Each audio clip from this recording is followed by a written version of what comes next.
डोरी न टूटे न कभी छूटे, जोड़ी जीवन ले बंध दे, जीवन जोड़ी बनले प्रभु दिन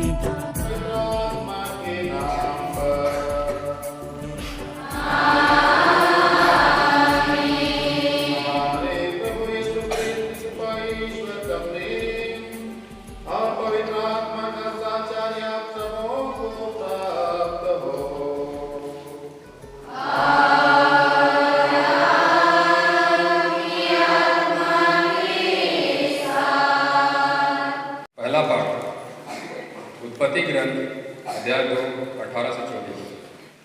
प्रभु ने कहा, अकेला रहना मनुष्य के लिए अच्छा नहीं, इसलिए मैं उनके लिए एक उपयुक्त सहयोगी बनाऊंगा। इसका नाम नारी होगा, क्योंकि यह तो नर से निकाली गई है। इस कारण मनुष्य अपने माता पिता को छोड़ेगा और अपनी पत्नी के साथ रहेगा, और वे दोनों एक शरीर हो जाएंगे। यह प्रभु की वाणी है।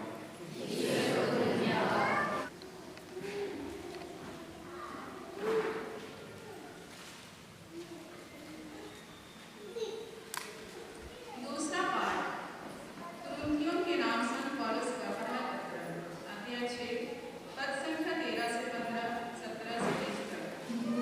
आपका शरीर पवित्र आत्मा का मंदिर है। शरीर क्या विचार के लिए नहीं, बल्कि प्रभु के लिए, और प्रभु शरीर के लिए। ईश्वर ने जिस तरह प्रभु को पुनर्जीवित कर दिया, उसी तरह वह हम लोगों को भी अपने सामर्थ्य से पुनर्जीवित कर देगा। क्या आप लोग नहीं जानते कि आपके शरीर क्रिस्त के अंग हैं, जिसका मिलन प्रभु से होता है, वह उसके साथ एक ही आत्मा बन जाता है। व्यभिचार से दूर रहें।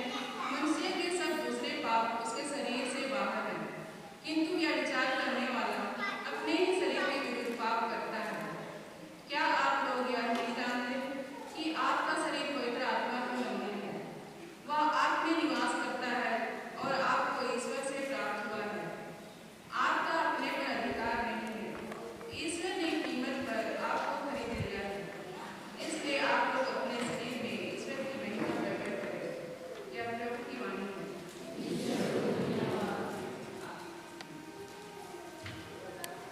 और निकित को आप लोगों ने ईश्वर का वचन सुना है। इसके द्वारा ईश्वर ने हमें मानव प्रेम और विवाह का सौंदर्य समझाया है। अब मैं कलीसिया के नाम पर आप दोनों की इच्छा के बारे में ये प्रसन्न करता हूँ। हे मिक्की रोहित का और निकित को, क्या आप लोगों ने बिना दबाव के और राजी खुशी से विवाह करने का पक्का विचार कर लिया है? जी हाँ। क्या आप पति पत्नी बनकर जीवन भर एक दूसरे से प्रेम करने तथा एक दूसरे को आदर करने के लिए तैयार हैं? जी हाँ। क्या आप लोग ईश्वर के हाथ से संतान को वरदान समझकर प्रेम पूर्वक ग्रहण करने तथा क्रिस्त एवं कलीसिया के नियमों के अनुसार उसका पालन पोषण करने को तैयार हैं? जी हाँ। आप लोग विवाह के बंधन में बंध जाने की इच्छा करते हैं, इसलिए अपना अपना दाहिना हाथ मिलाइए और ईश्वर तथा उसकी कलीसिया के सामने अपनी मंजूरी दीजिए।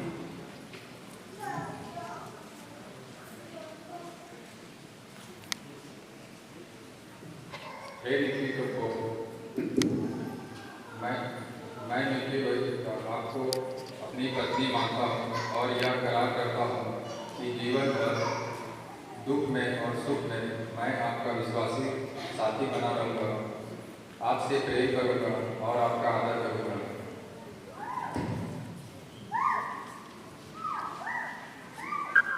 हे निकी रोहित का, मैं निकी को आपको अपना पति मानती हूँ और यह करार करती हूँ कि जीवन भर दुख में और आपसे संगिनी बनी रहूंगी, आपसे प्रेम करूंगी और आपका आदर करूंगी। आप लोगों ने कलीसिया के सामने करार किया है, ईश्वरीय करार दृढ़ करने और आप पर अपने आशीष बरसाने की कृपा करें, जिससे ईश्वर ने जोड़ा है उन्हें मनुष्य अलग ना करे।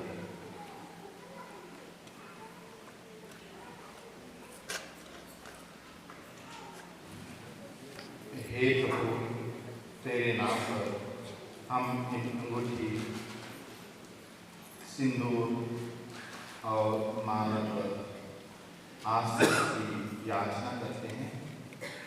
इन्हें पहनने वाले वर वधू परस्पर पूरी ईमानदारी रखें, तेरी आज्ञाओं का पालन कर शांति में रहें और सदा प्रेम में जीवन बिताएं। इस सिंदूर पर भी अपने भरपूर आशीष प्रदान करें, इससे जो कोई प्रयोग करे वह ईश्वरीय शांति का अनुभव करे, ईश्वरीय पद्धतियों में हमेशा आगे बढ़ते जाएं और आपके नाम से सब पोस्ट में पवित्र की जाती है। इस माला पर भी अपनी आशीष प्रदान करें। यह ईश्वरीय दिया हुआ उपहार है। सुंदरता के लिए ईश्वर को धन्यवाद देते हैं। इन सभी पर ईश्वर की विशेष आशीष और कृपा हो। पिता और पुत्र और पवित्र आत्मा के नाम पर।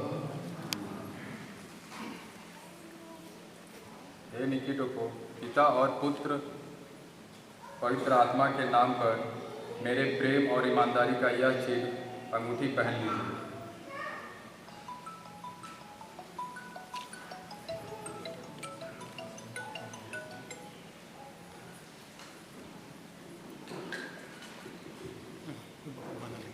हे निकिलोहिलिका, मैं निकिटो को पिता और पुत्र और पवित्र आत्मा के नाम पर मेरे प्रेम और ईमानदारी का चिन्ह यह अंगूठी पहनूं।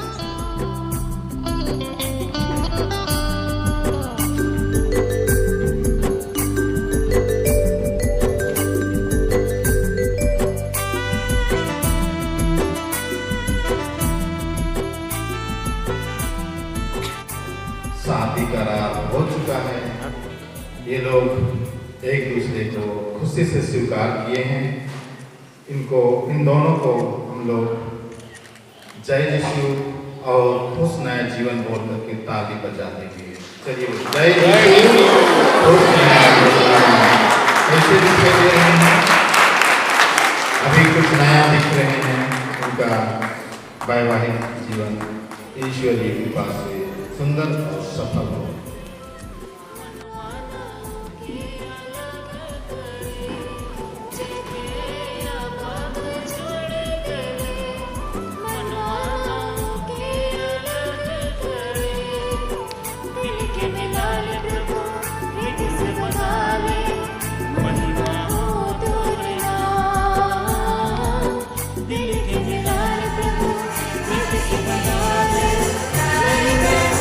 तेरा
तेरी सेविका बने तथा शांति का पात्र बने और उन स्त्रियों का अनुसरण करते रहे जिनकी प्रशंसा धर्म ग्रंथ में की गई है। इसका पति इस पर विश्वास रखे, इससे अपने जीवन संगिनी और अपने भी समान कृपा की जीवन के सहभागी समझकर इसका समुचित सम्मान करे। इनको सदा इस तरह प्यार करे जैसे क्रिस्त कलीसिया को प्यार करते हैं।